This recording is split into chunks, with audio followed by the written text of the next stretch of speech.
Hello, we're going to get started here in a moment. I'm going to give a couple more minutes for people to come in.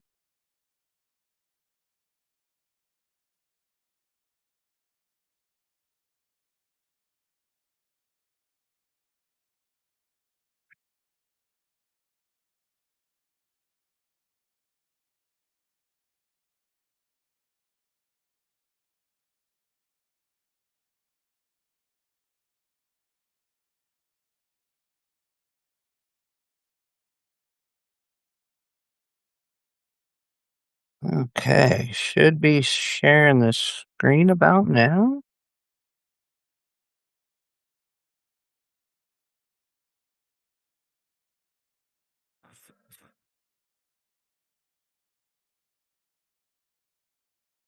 Okay.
Okay.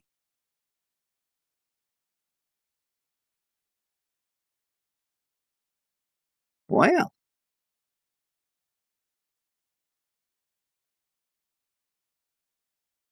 okay, we got a couple more people coming in.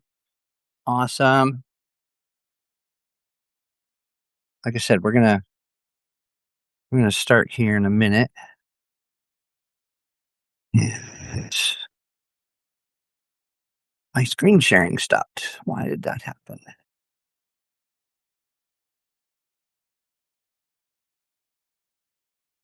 Not good when your screen sharing stops. Had it up for a moment.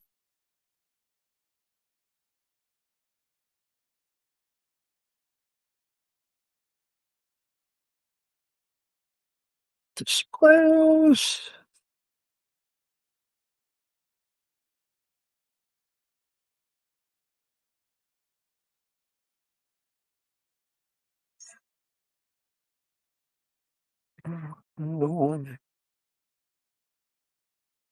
Okay. Well,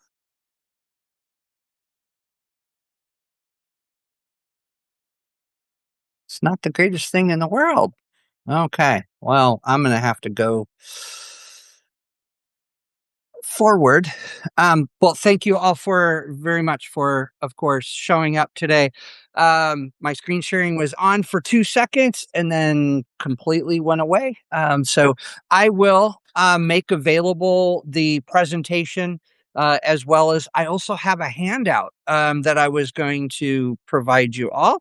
But I'm gathering Substack is not the best way to have these kind of I think more presentation and being able to really impart a lot of information that you can visualize as well as that you can uh really kind of get verbally visualize it but also read it and then have that real distinction of learning, because when we're talking about and if you're here you know that I talk and I write prolifically about critical thought.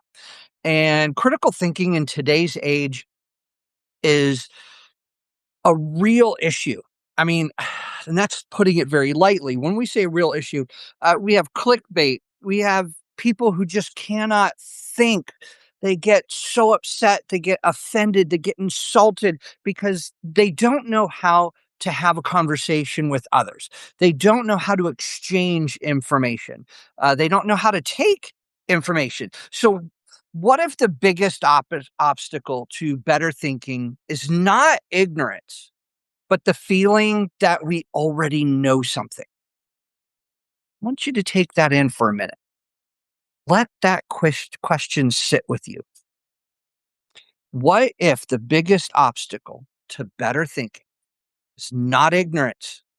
It's not that people are uneducated, it's that they already have the feeling that they know something. Don't we already have that? I mean, a lot of kids will say, I know, I know, I know. But adults, we don't necessarily act that way. We don't necessarily come back with that information. So, with the confidence trap,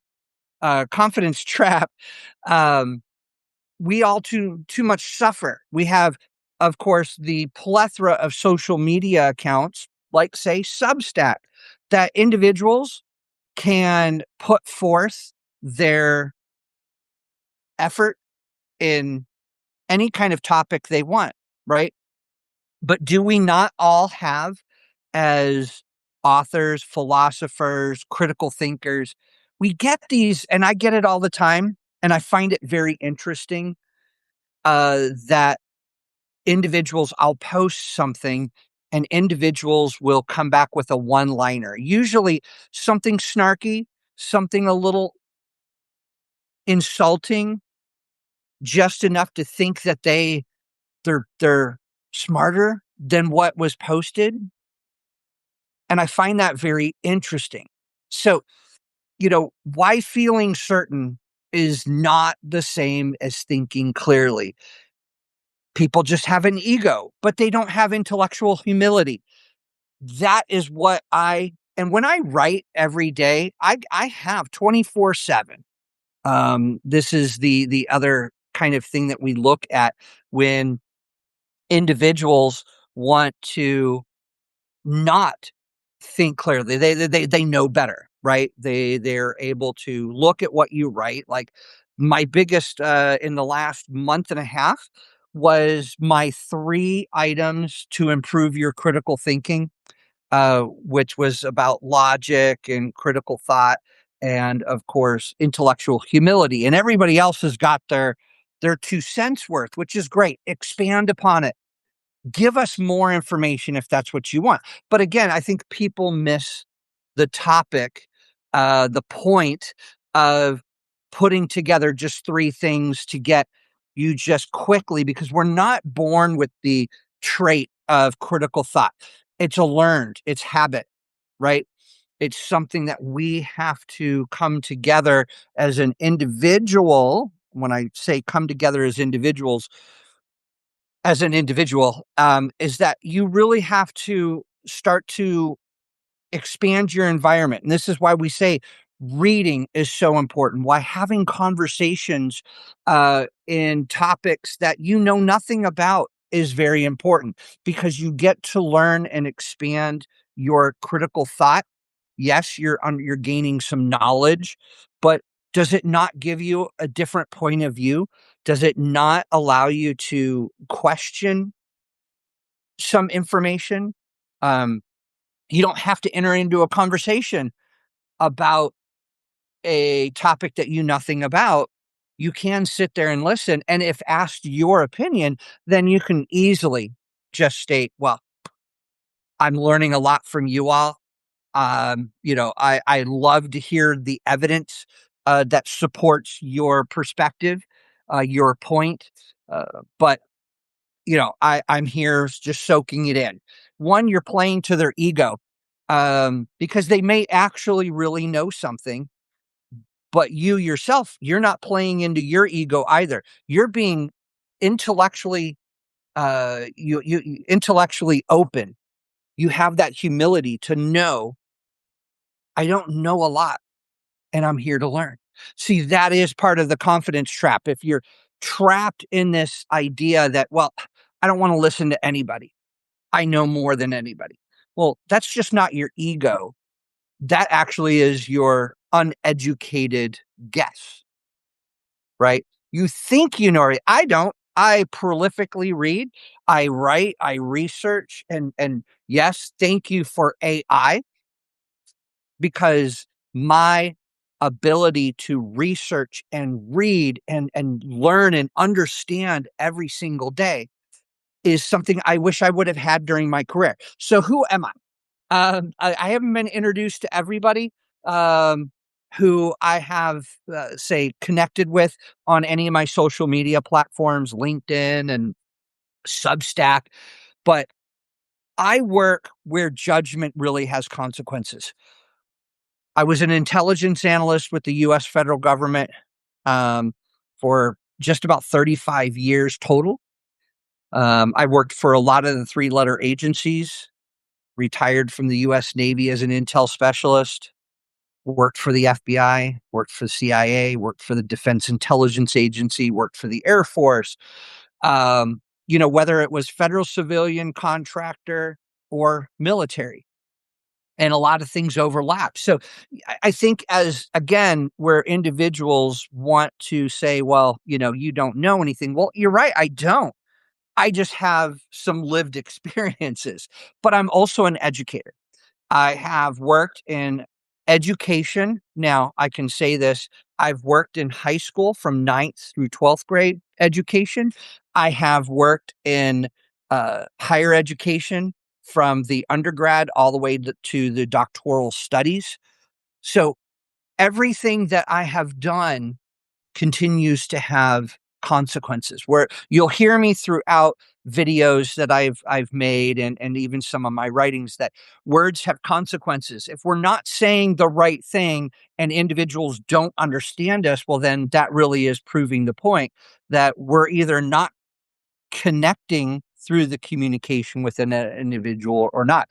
So, but between education, between the research, I've also been in leadership positions. So I understand, even from my point of view, and others, that as leaders, the decisions, the judgments we have to make, what are they based on? Are they based on the um, the ability to really look at information through a perspective that it's not the end all be all. It doesn't answer everything. That we also have to know, what am I missing? Why am I missing it? What would change my mind? What would give me a different perspective? What kind of alternative analysis should I do? See, leaders in business will make a decision to do X, Y, or Z, but they don't base it on A, B, and C.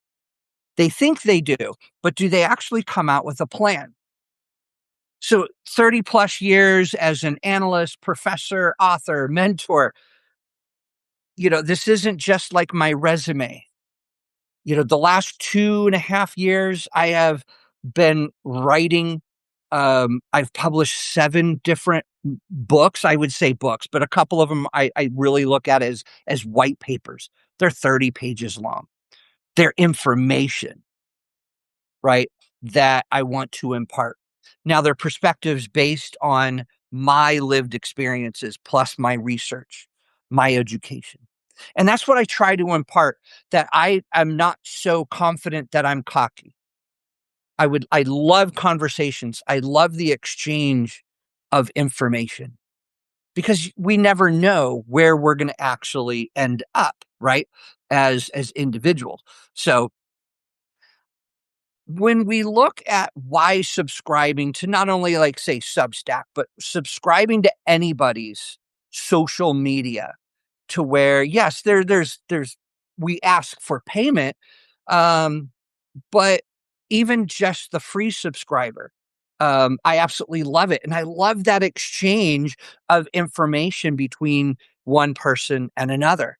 I get messages all the time, and I wish that we could go from the message to the platform to talk more deeply about articles. Now, a lot of my articles, yes, I would say are very high level critical thinking, because you at the plethora of information out there by individuals who talk about critical thinking from just the standpoint of, well, you need to think about X, Y, Z.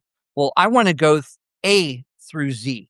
I really want to challenge individuals to talk about what critical thought is and how to achieve deeper, sharper thinking, not try to outsmart somebody.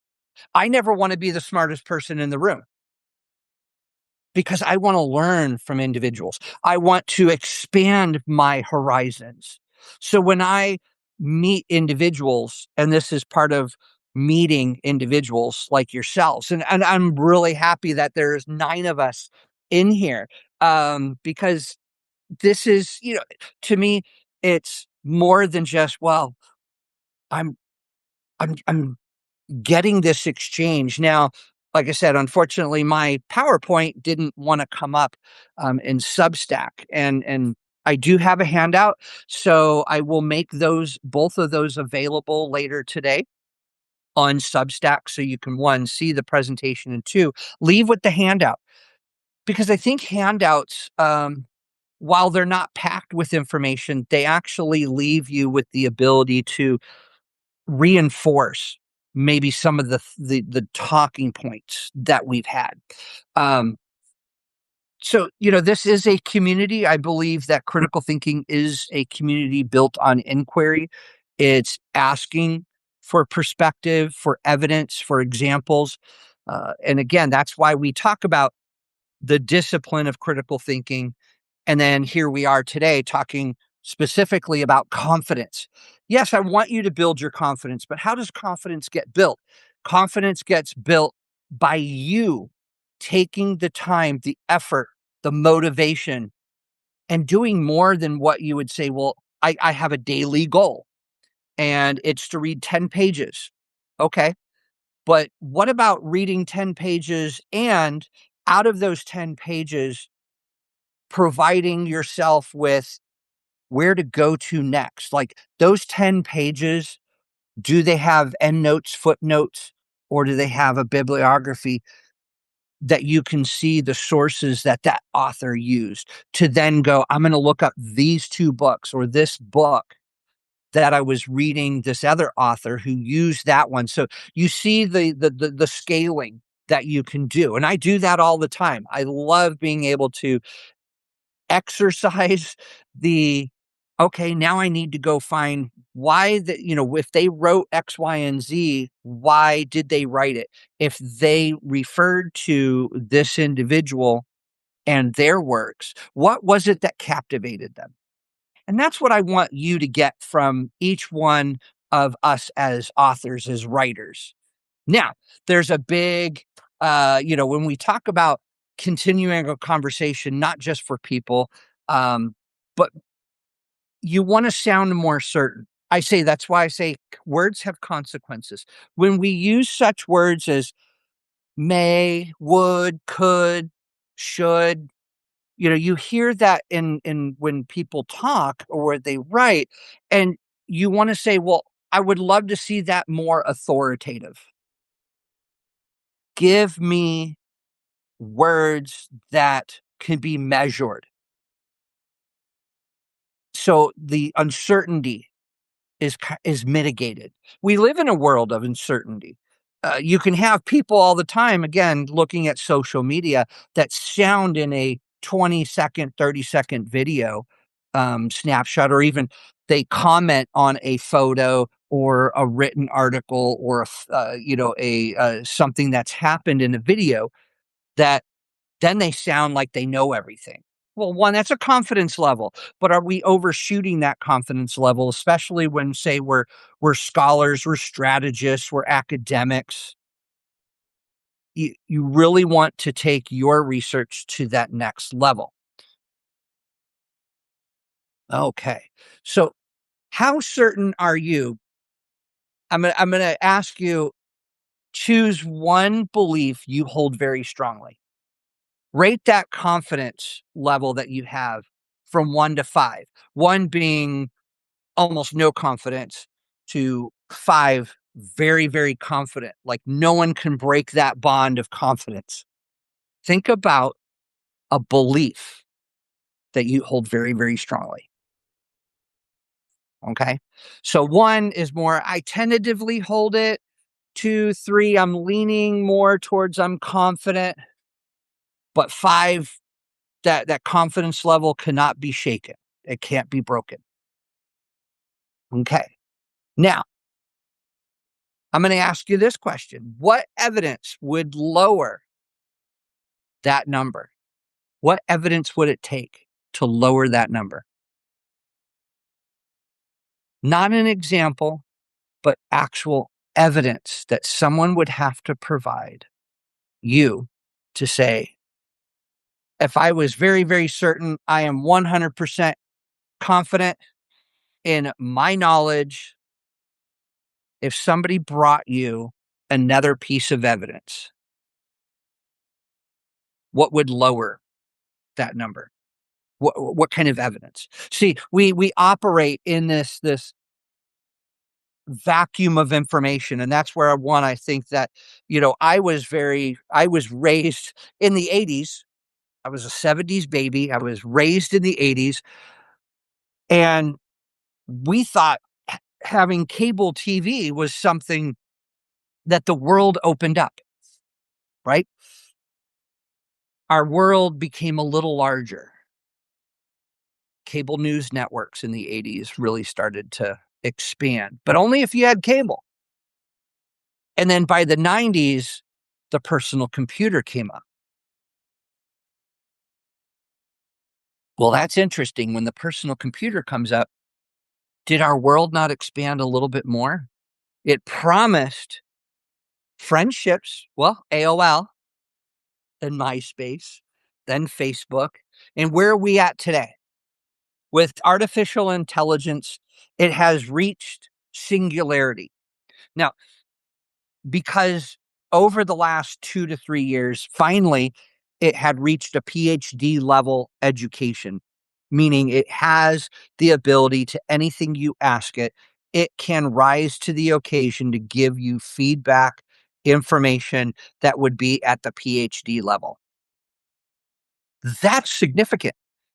With the release that OpenAI did last week, and as well as Claude, and Anthropic with their newest releases, we have reached what's called singularity. Now, Sam Altman, Amodi, they all have said that singularity would be reached somewhere around 2030.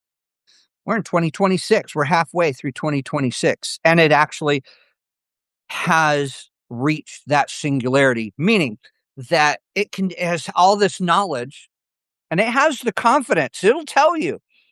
That's why some people don't like what AI spits out, because it doesn't leave room for ambiguity. It's generalizations. But we as humans deal in less than that every day. We are more attuned to the noise. Just like you would say, let's get a little political. We look at the political issues around the world that are being talked about. Do you really know what's going on? Are we part of a puppet show? Are we in this simulation? Yes, we are. We already know that news agencies are part of political machines and they only pump out information. Well, same thing with what we say Facebook and Meta. They only allow you to see what you want to see. It's algorithms. And yes, you have to be an active part to get around those algorithms. You have to seek out. Well, that's not what they want you to do, but you have to seek that out. And that's what critical thinking comes in. Can you plug into AI a nice, good prompt? See, you now have to be thinking about the prompt that you want to put in.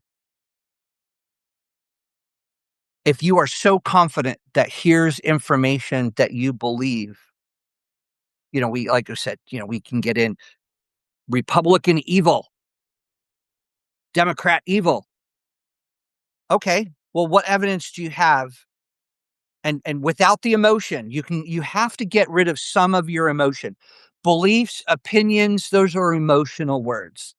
And as scholars, academics, as critical thinkers, I'm not saying it should be void of all of your emotion, but you should never let emotion drive every single decision and judgment, let alone your confidence level. See, when we have confidence levels and we're so emotionally attached to our judgment, our decision to say, I know I'm right, but are you? Are we? Do you have the humility to say, wait now, there's got to be this core distinction, right? So I look at confidence is a feeling, it's the calibration that is the relationship. I want you to take that in. Confidence is internal and persuasive. Calibration is tested and revisable. It's when we start to look at our confidence levels, no one else can, again, that's why I go back to the test your confidence level. If you really feel, and again, it's feeling, it's belief. If you really have that confidence that you think that this judgment is or decision is 100% fact. We'll get into truth versus fact here in a minute. But when we get into that that this is fact, what evidence would change your mind? That's that calibration. Because now you have to look at an emotional attachment to evidence.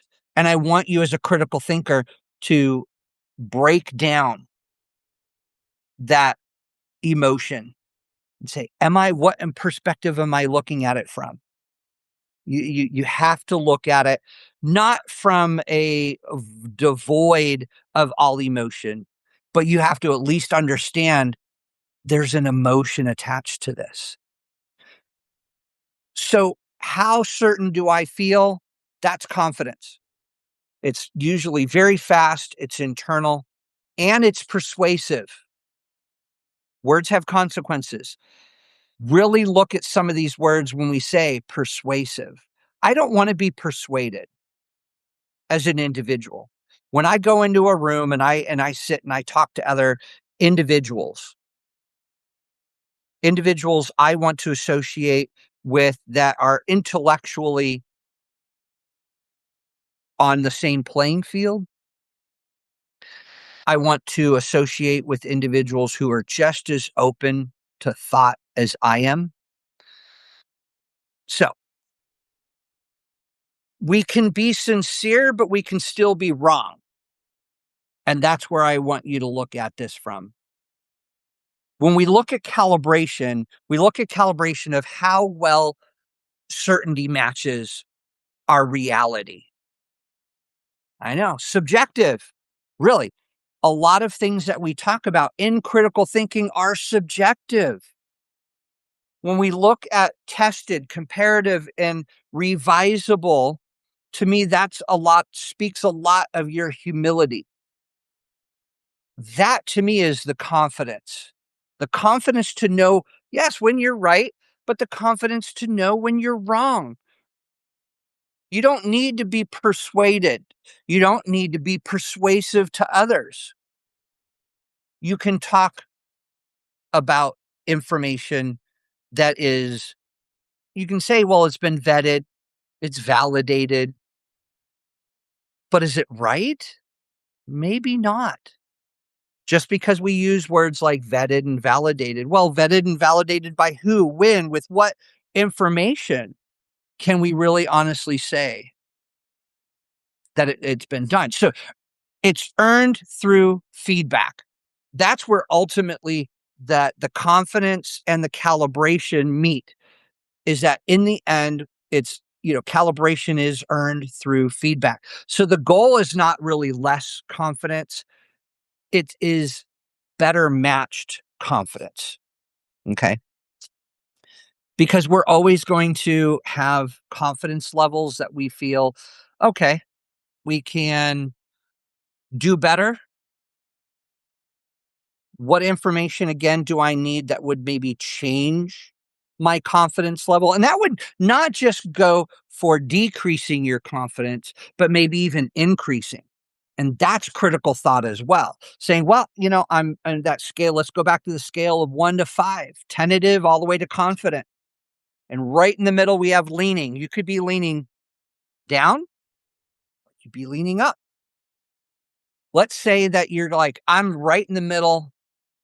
I just don't have enough information. I'm not persuaded to move my confidence level up, not persuaded to move it down. What information on that scale, that evidence could move it up or down? So it is a two-way street. And it's bit by bit. Because if you're told as a business leader, as a scholar, as an academic, as just a doer, it can just take one piece of information, but also knowing that that one piece of information that may change it, decrease or increase that confidence level, you will have to know that other evidence is going to be out there that could change your viewpoint again, increase or decrease. Okay. So when we look at the trap, how the trap really forms, the trap forms around us between fluency, familiarity, identity, and reinforcement.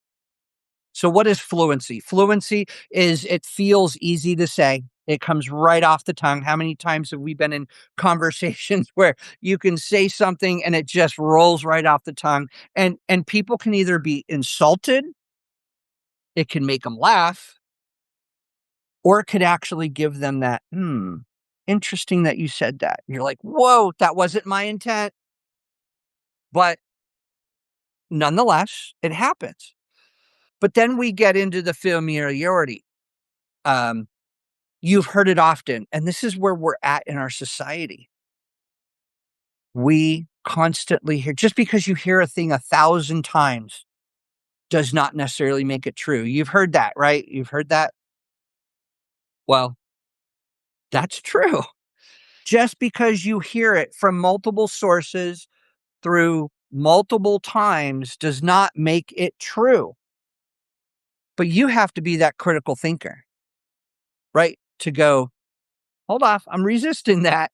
I'm not going to go, but let me go do my own research. And again, in today's society, between what, you have people who really rely just on social media. We have whole generations who are relying on social media to get their information, then to make their judgments. To me, that's so scary. But then, as an educator and as an intelligence analyst, I'm worried that we get to the point with AI that people will only rely and they don't audit. And I've written a couple of articles about auditing not just AI, but our own thought. Because it is becoming dangerous, isn't it? It's becoming dangerous to the point that somebody will we used to ask our phones. I can't say the names because if I say the names, then both of them go off. Um, but you get it. Starts with an S, starts with an A, right?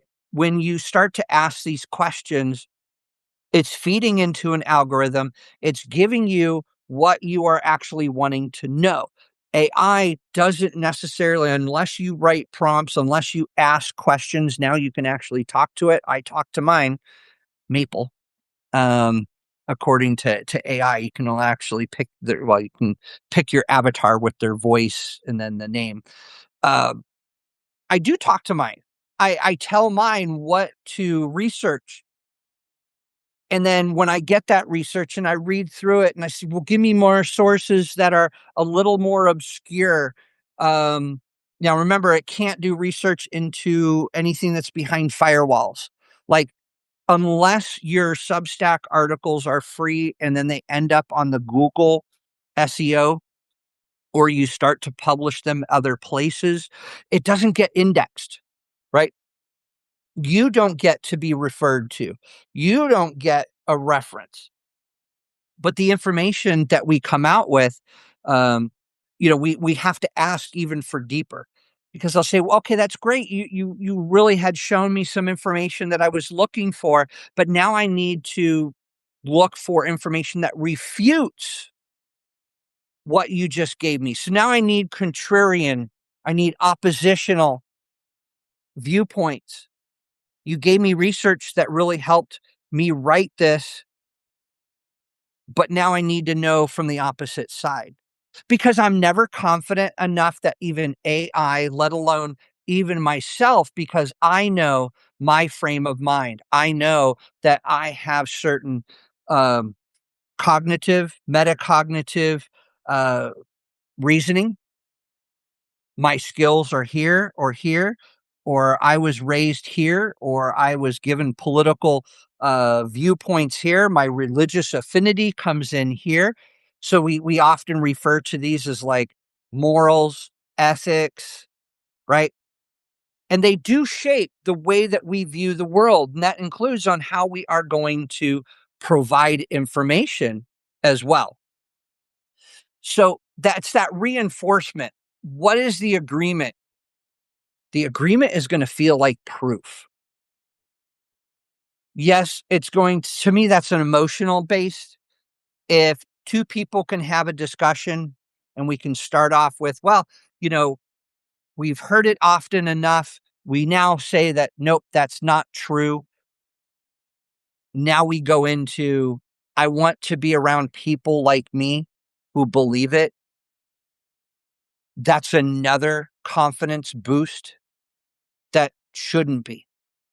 Again, I wanna be around people that help develop me, not be around people that only I can socially identify and agree with.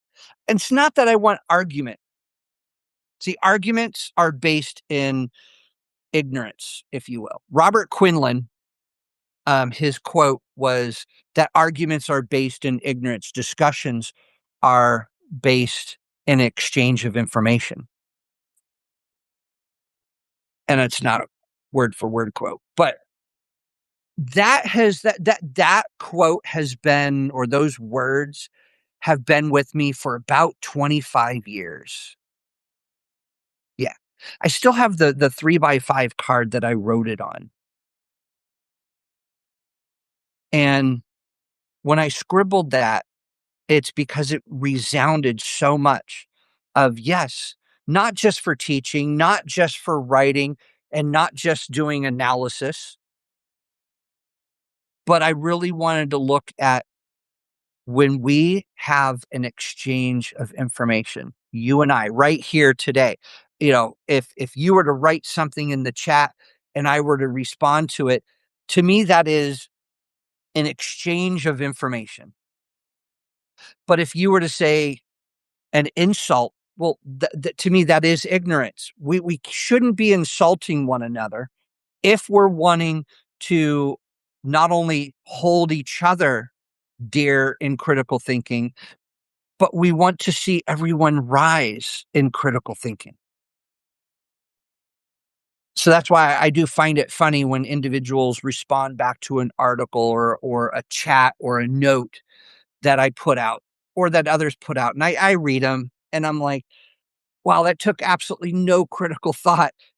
They they suffer from the lack of critical thought, but they also feel so confident in themselves that they can exchange information, because you can't talk to them. Now, there are some people out there like that you just can't have a conversation with, but there are others that will relish in it, and then they become that reinforcement. They agree, they feel like, "Oh my gosh, we get each other. I'm not confirmation bias. I'm not looking for to just be proven right. It's we've had enough information provided to one another that we could see a perspective. Repetition, of course, can increase subjective truth, even when repetition adds no new evidence. I want you to think about that. When we walk through, I want you to think of a nonpartisan example. I want you to be looking at some cue that your mind uses. Okay. Don't think of this as a verdict, as a judgment to the way that you think. Okay. I want you to think about where identity comes in. We hear the words identity politics. Okay. We hear social agreement.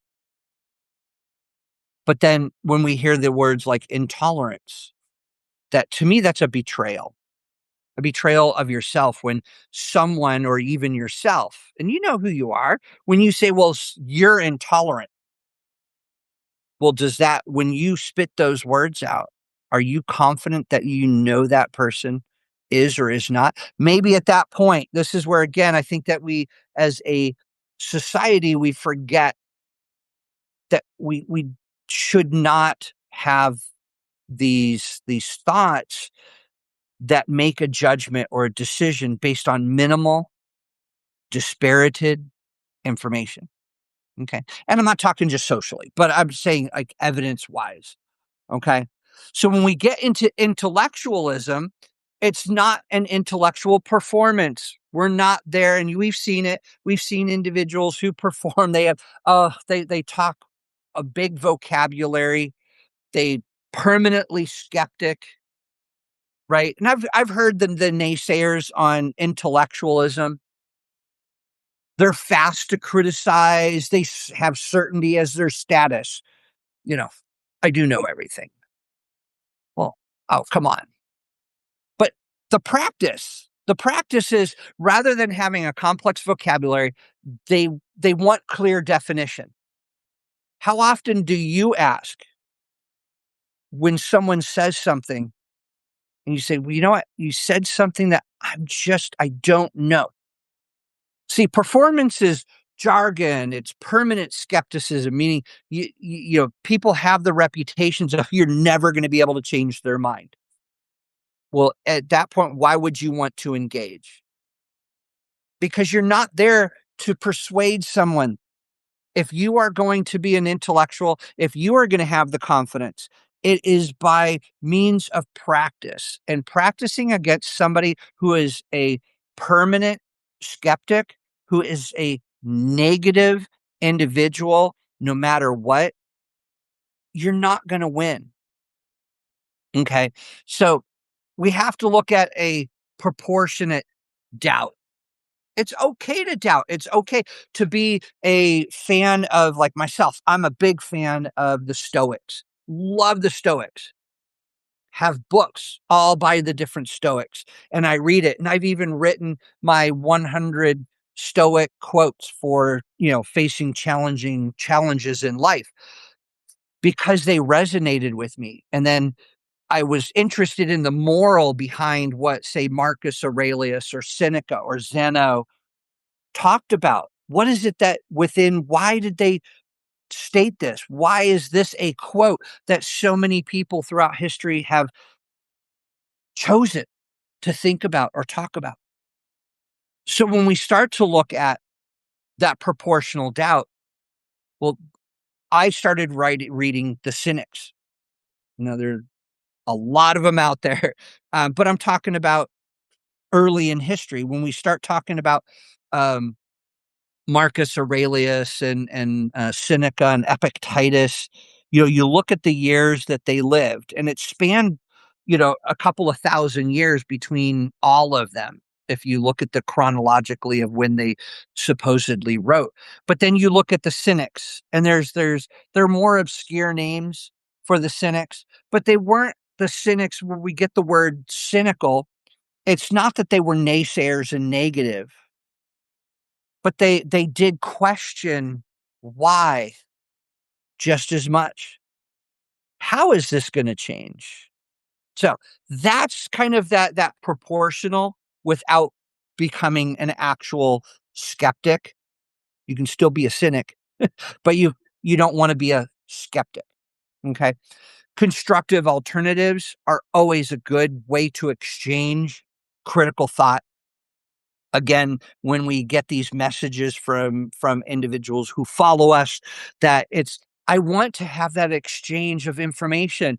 Don't just write a quick quip of uh, something to make yourself sound profound.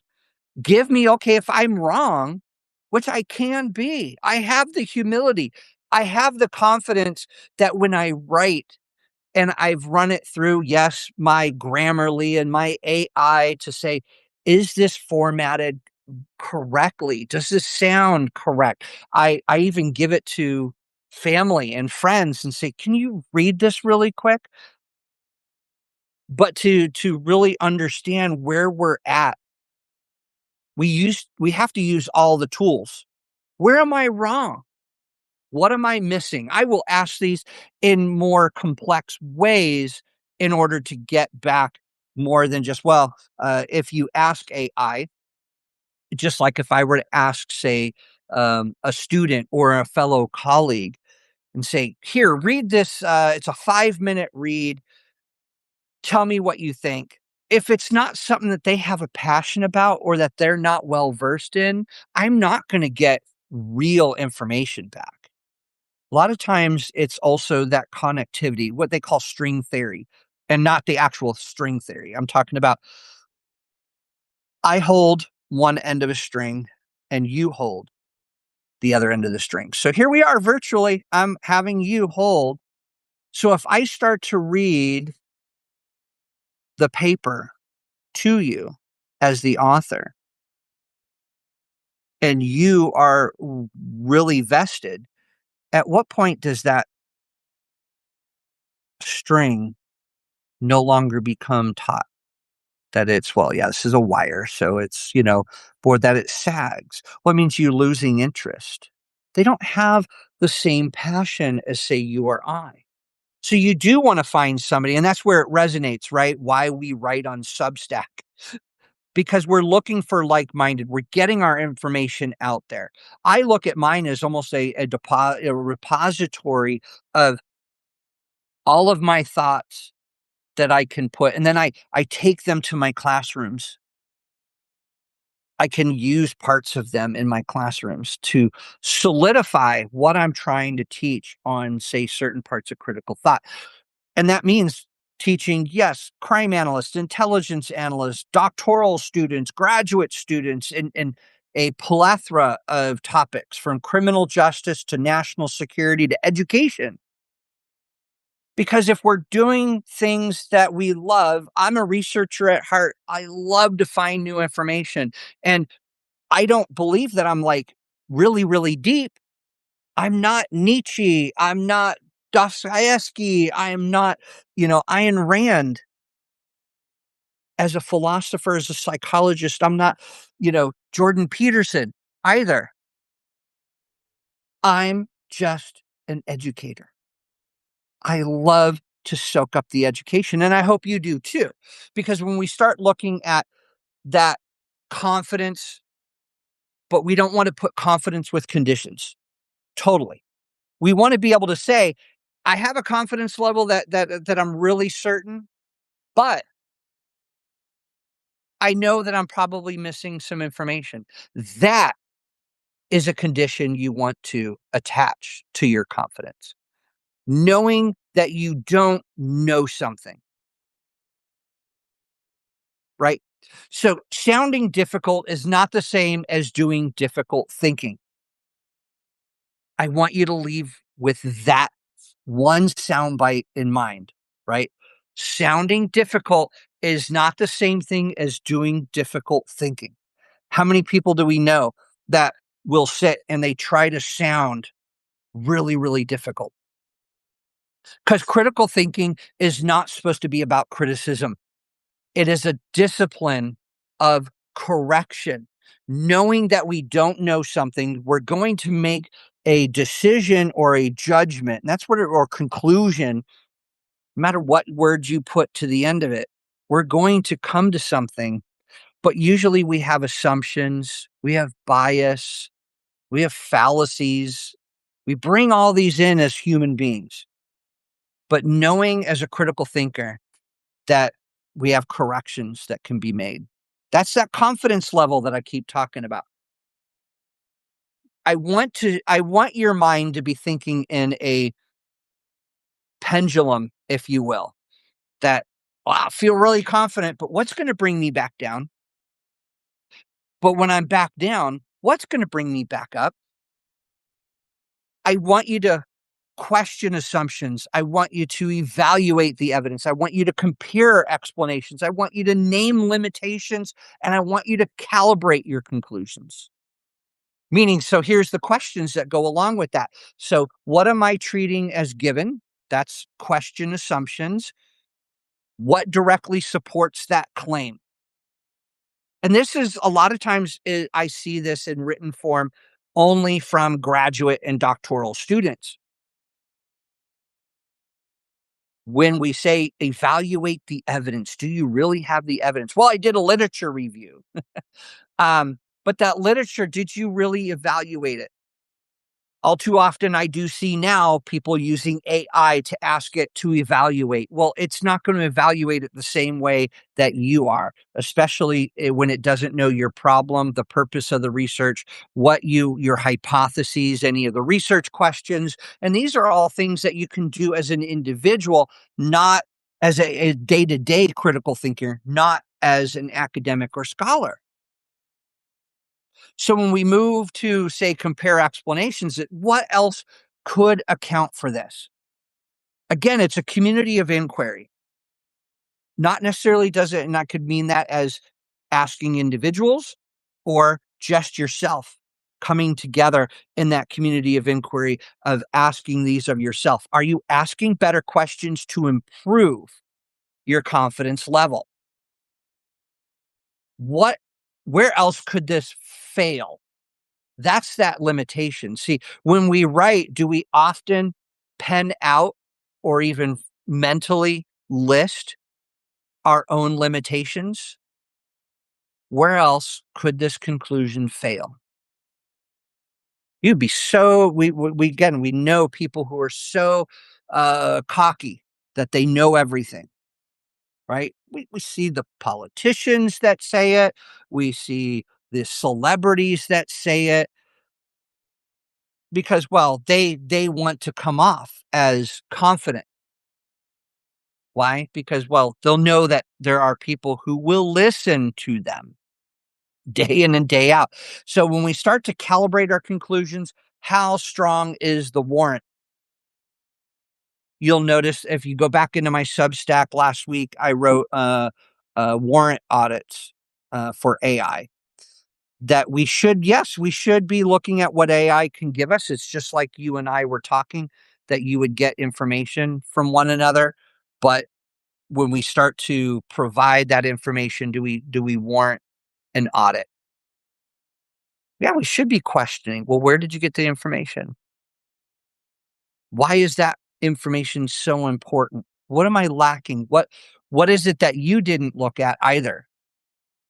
Did you make this judgment just based on this one piece of evidence? See, there's more questions, there's more inquiry, and they're not insulting. You're not saying that in such a way. So the confidence comes in, I could be wrong.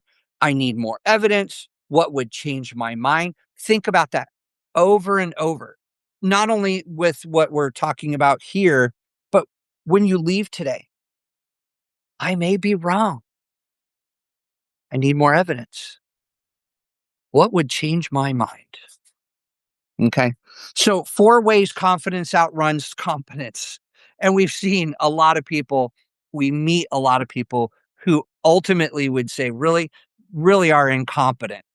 They even argue that they're competent. They know how to do this.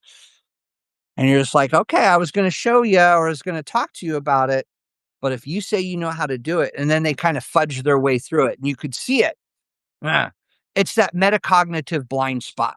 And we all suffer from it. That's why we say read, write, handwriting also connects the thoughts, the words, and the meanings. See, weak performance will then limit our ability to recognize weak performance. If we're not operating up here, how do we expect others who are up here for us to see that?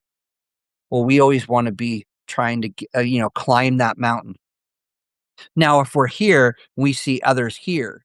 Well, yes, it's easy to look down upon them, not in a negative, derogatory manner, but you're able to see that, okay, I believe I have a little bit stronger metacognition than the 15-year-old, right? So it's not that I'm looking down. Yes, I want to be able to instruct. I want to be able to mentor. I want to be able to teach. I want them to rise and keep rising. That's what we should all be doing. And teaching them to be able to say, I need more evidence. Was I wrong? What would change my mind? Okay. So we have that illusion of explanatory depth. We have a lot of people who say a lot of words that mean absolutely nothing. And there's times that we will say, wow, they were really competent in what they're doing. And I'll say that as we have plenty of politicians in Senate and Congress. They're lawyers. Doesn't mean that they are smart. I've met some really stupid, uneducated attorneys. They're really great at citing law, case law, but the logic is not there, right? Motivated reasoning. When we start talking about, desired conclusions, influence which arguments feel compelling. Again, we're kind of going back to that. I'm going to put more feeling in my reasoning that I'm just going to hold. I'm only motivated to my way of reasoning. Then when we get into that theater, certainty theater is what I'll call it. Social reward can favor speed, confidence, and simplicity over accuracy. We see that every day in social media. If I can be that influencer to get this information out first, well, then they win. But it's not about the accuracy. News media, same thing. Why do you think 30 years ago they changed from it being actual news with the Federal Communication Commission? All news are listed under entertainment because they weren't, when they moved away from being accurate in the information and could be sued for slander, libel, right? They had to change. Well, then they could put it under entertainment. Then that kind of indemnified them from going back and making corrections. That's why if you say, well, you were factually incorrect with what you reported, they'll do a retraction, but you'll find it on page 6, even though when it originally got there, it was on page 1. Who's going to get to page 6? And it might be a little tiny square that says, we reported on this date, this, and we were found wrong. They won't even have to they could redact it and say any information contained in that news report was found to be inaccurate. Well, but they got speed, they got the confidence, right? So I want you to be thinking about that from that aspect as well. When we start really going, how much are we thinking critically? So I want you to think of a zipper. Let's, we only have a couple of slides left, and I know I'm going to go just a little bit over, but I want to try to explain this step by step, and I'll make it available in the handout and of course the PowerPoint presentation that I can get out to you on Substack. So how does the zipper work? Do we all know how a zipper works, right? Interlocking, the way that a zipper and it's the mechanisms, two sides, right? And a middle section that will force each part together that holds, right? Rate your understanding between 1 and 7. I want you to write a casual step. And then want you to be thinking about rate your understanding of what is a zipper and how it works. See, a lot of us, we don't know how an actual zipper works. You can ask AI, you can say, is there an illusion of explanatory depth in research that you have to do? How are you going to ask somebody, unless they are a designer of a zipper, how does a zipper work? Now you can say, well, you have metal zippers, you have plastic zippers, but how does a zipper work? How confident are you in your understanding, 1 to 7, how a zipper works? Think about it. There's a gap. Having that gap in your knowledge is not a failure. The gap is really just information that you don't have. Want you to think about that. That's the reason I kind of want to bring it up is it's the gap is not failure. The gap is information that you're just missing. All too often people think that they are failing at something when they're not. So I want you to think about a confidence ladder, not a certainty switch. You've heard me talk about confidence and you've heard me talk about certainty, uncertainty. When we use certainty, especially in analytics, we use things like possible, probable, plausible, likely, high confidence, low confidence, very high confidence. Well, when we look at plausible, that's about 20% confidence, certainty in confidence levels. When you go, well, it's plausible. It's a live possibility. Evidence, though, is very thin. Then when we look at, well, I'm leaning towards, that's more of the 40% certainty in your confidence. That's, well, there's some support, verbal, written, I've seen it, but there's alternatives also that remain very strong. I want you to think about those. Then when we hit that 60%, it's when we hear the words more than likely, not, you're like, more likely than not. Well, evidence favors the view, but just modestly. There's evidence that does have some persuasion, but again, it's more modest than saying thin. And it's good to know these. Again, in my handout, I actually have these, not just for your written work, but for your daily use. When people, these are the questions of inquiry that when people use phrases like, well, it's plausible this could happen. Well, that means you're way down there at the 20%. But as you reach that level of, well, I have high confidence, that means I have multiple independent supporting evidence. And I could actually name the residual risk. Well, if I don't know, or if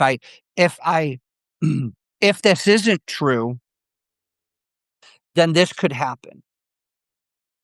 See, that is that higher confidence. You're talking like 80% confident that your certainty that this information is true is correct. Then when you get to that very high confidence, boy, you're like, I'm telling you, I have it with very high confidence that this is true. Well, you should be able to lay it all out. You have exceptional support and you can provide it. Like they say, well, I'm handing it to you on a silver platter. I'm giving you all this information. Literally, I can tell you that this is true because here is all the evidence. I mean, you think of like a murder trial. And they said, well, he was caught red-handed with the weapon. in hand. Is it with high confidence or very high confidence? Because you also have to think of the perspective of, say, the witness that said, well, he was standing over the body with the weapon in hand, blood dripping from the blade. Let's say it's a knife, and that person was just standing there. Oh, well, who's to say that the person didn't walk in and the victim was still alive, fell on them? They took the knife out of their hand, but because they also fell on them, blood was all over and the person fell to the floor. Plausible. We get that 20%. It's a live possibility. The evidence is thin because we're assuming we're putting some injection in there. But then as we get to, well, yep, the way that the blade went in and the trajectory and all this, or they were found that we heard a scream first. This witness saw that the supposed suspect, but was outside and was literally 2 seconds in behind him. There's no way in that 2 seconds they could have stabbed him, and they fell down to the floor. So you see the confidence level rising. The more you either ask questions, the more that you actually dig into, and it doesn't have to be some criminal justice stuff, but as we get into research, we want to start asking, but the very high confidence level, 95%, is not 100%. We'll never get to 100% confidence. You should never say with 100% confidence, because still not infallible. I mean, just because two people witness the same act does not mean those two witnesses are going to give the same exact point of view. That's what's wrong, of course, when we have eyewitness statements, right?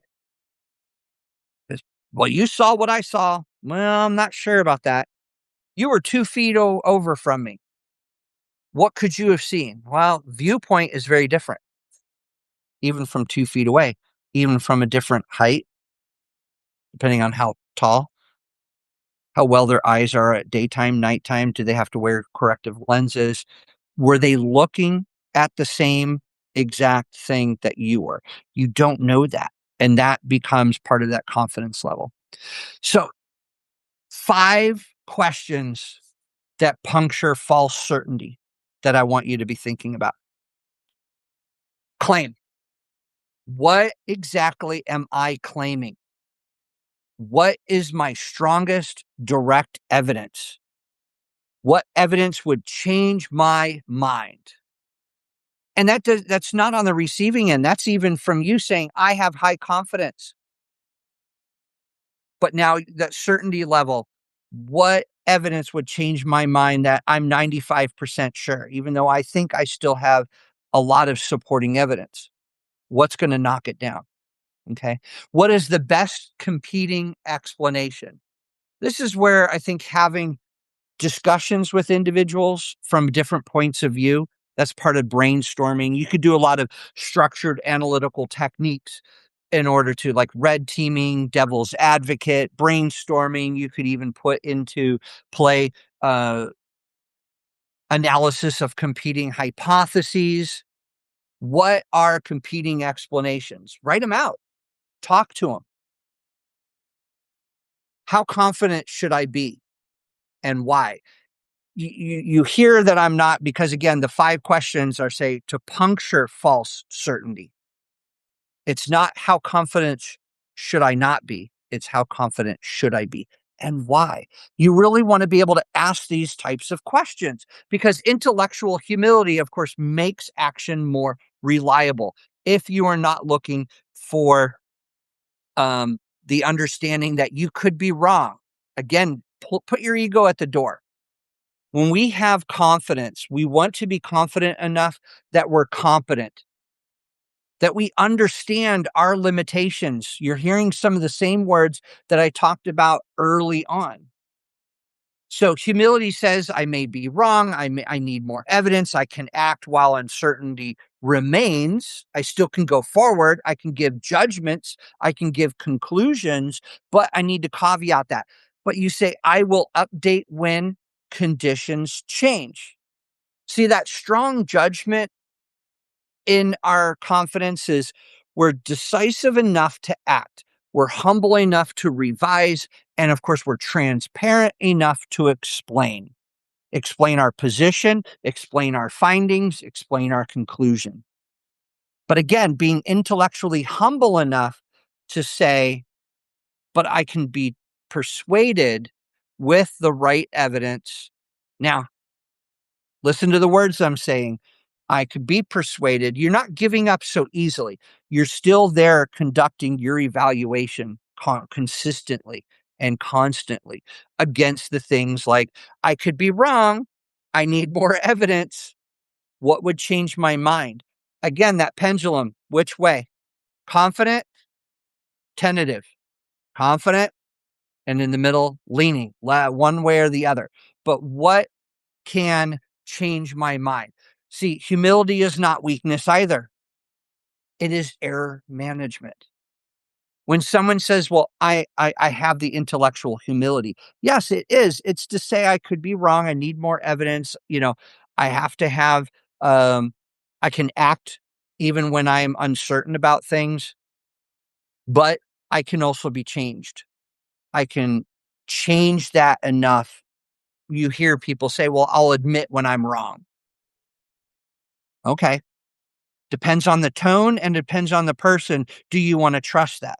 I can admit when I'm wrong. See, it's different. I can admit when I'm wrong. Well, is that with their arms crossed? And they don't want to actually admit they're saying that. But hey, are they really open? Are you really that open? So experts really can act firmly while naming assumptions and uncertainty and, of course, decision thresholds that, okay, I'm making this decision, but know that it can be changed because we don't have all the information. We know there's gaps and we don't know what we don't know. And there's times that we know what we don't know, but we're still going to have other gaps of what we don't know. So I want you to build more than you destroy. Now I only have like 2 more slides left, so I'm coming really to the end of this. But um, when we critique what is wrong, we want you to come really from the construction, which is what would be better and why.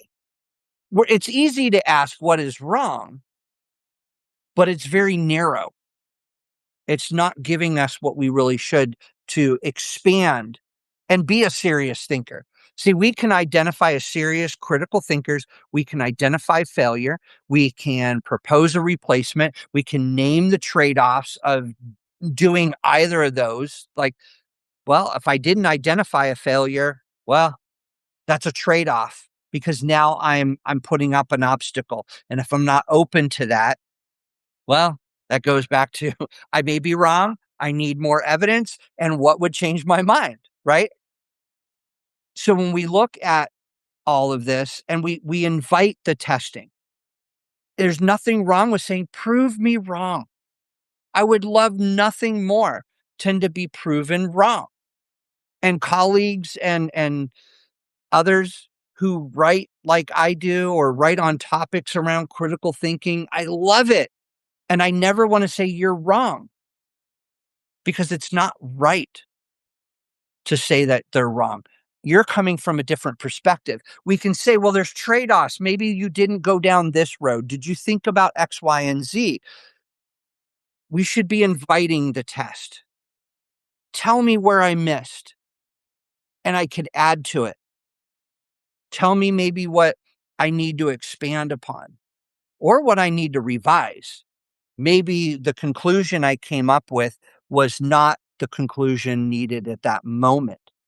And I'm more than happy to change a conclusion. See, negativity can sound really deep.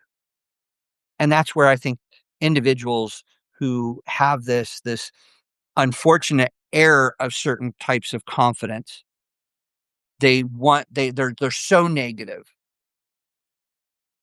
And I want you to invite you that if you not only are reading the confidence trap paper that I provided, but look at some of the other titles, the intellectual trap, as well. I'm not looking to have positivity just for its own sake. There's a way to be negative without having a um, adverse or adversarial standpoint to it. It's on how we ask what would be better and why. Not just you're telling me I'm wrong. Tell me I might not be wrong, but here's a way that you could do better. Have you thought about XYZ? And it's not necessarily that you're wanting to correct individuals.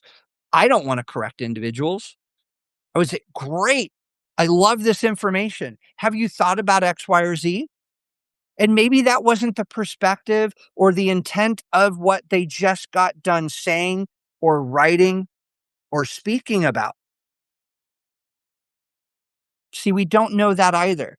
I write certain things with very specific intent, and everything else is noise at that moment. But that doesn't mean that I'm already drafting other articles, because again, I get to write 365 days a year, 24/7.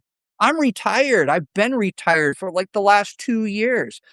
I've been able to sit and write books because to me, I finally, after all these years, I don't have extraneous stress. I don't work a 9 to 5 job. So I get to focus. But I get the individuals who say, you're using AI to spit all that stuff out. Well, that's not necessarily true. You have the confidence level that I'm doing this. While, yes, I use certain tools and aspects, the thoughts are still mine. The way that I intend my performance in writing and my perspectives are all with the help of research tools, just like a doctoral student when I teach my doctoral students or master's thesis students. Yes, you have to still come up with a format that American Psychological Association, APA, or whether you're using Turabian, Chicago, MLA, they all tell you when you're putting together a research paper or a journal article or some kind of research, you are putting it together inside of a format. You have to have a problem first. What's your argument, your position? What are your research questions? What really ultimately are you trying to find out? That's what I do. And then you have these tools. 4 and 5 years ago, it was Grammarly was the end all be all. Before that, it was spell check within Microsoft Word. Or it was that we could have tutoring services online through Zoom or Web to Go, right? These are just tools that technologically advance.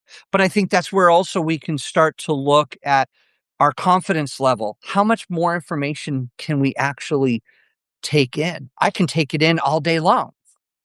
Right? And so I want that to be done. I want to be able to look at my own writing and criticize it and say, you know, I talked about intellectual trap and how not to fall into that. But that's how I came up today with the confidence trap, because as an intellectual and I follow a lot of other intellectual scholars, academics, not just here on Substack, but other social media accounts. I have colleagues that we talk, and we have that we could see, and the word intellectual should not be negatively looked at. Shouldn't have a negative connotation to it. An intellectual is somebody that I just want to learn.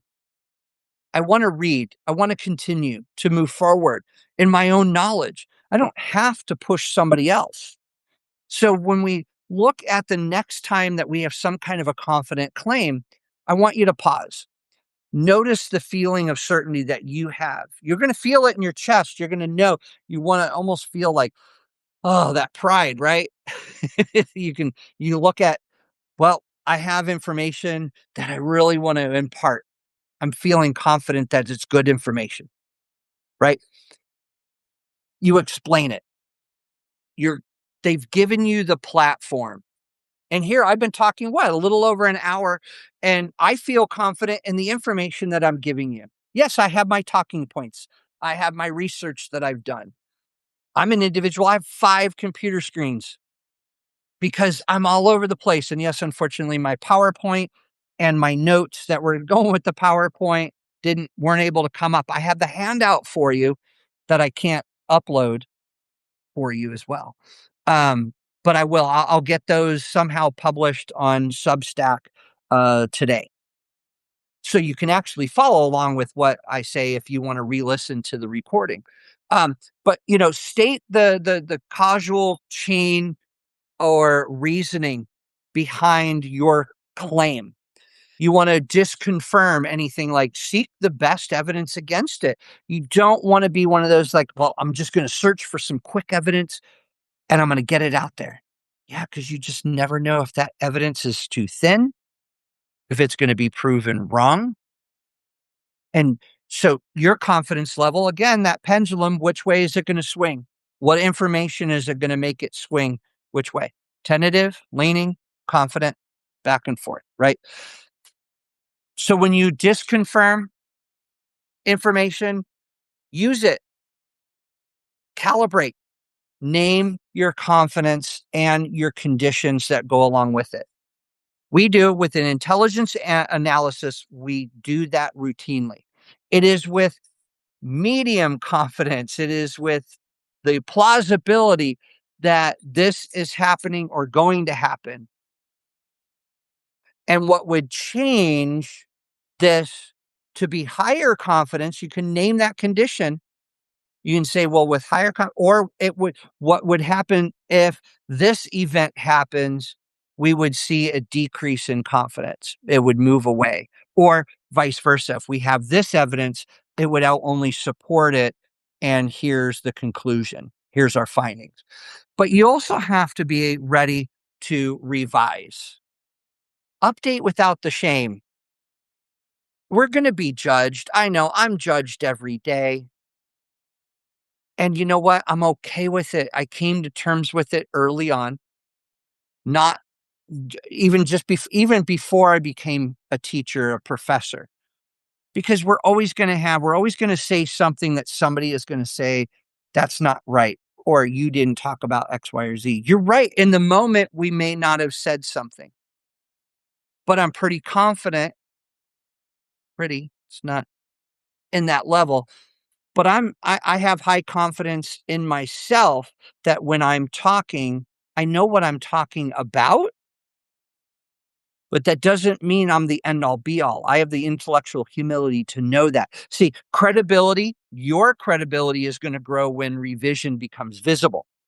And that's what I do all the time. That's why I publish, 1 or 2 articles a week, because there are things that, like, just like with this article on confidence trap, I wrote after the intellectual trap based on some feedback, and I was very open to it that, well, you didn't talk about, you just barely talked about in the intellectual trap about confidence and certainty.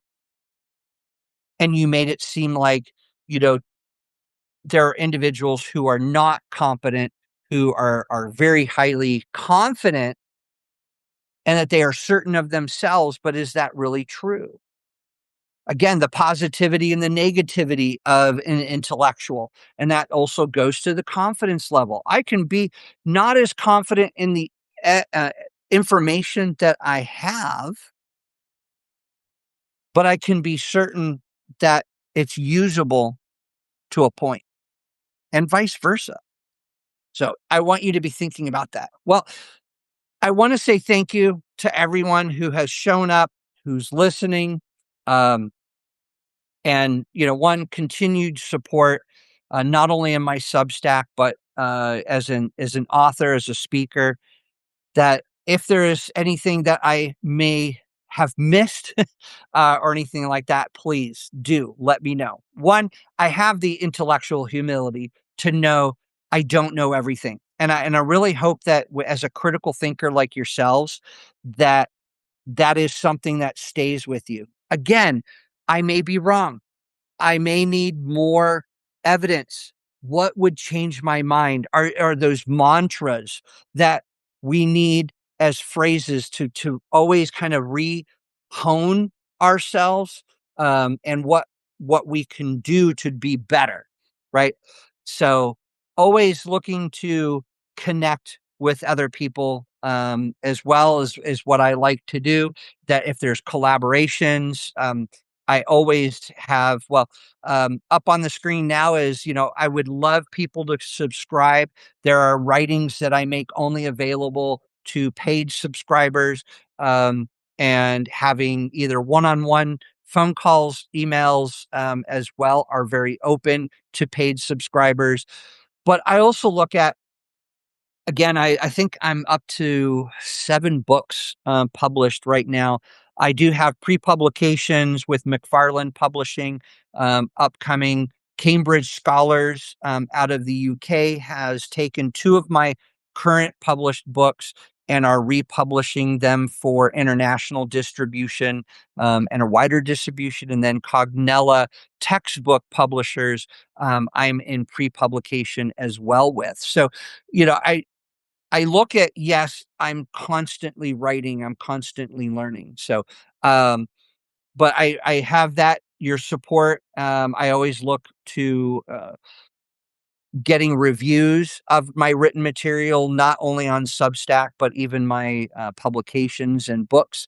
So, there you go. I really appreciate your love, your support, and, we'll end it here for today. You all take care. Again, I'm so honored and privileged that so many people have, attended today. Take care.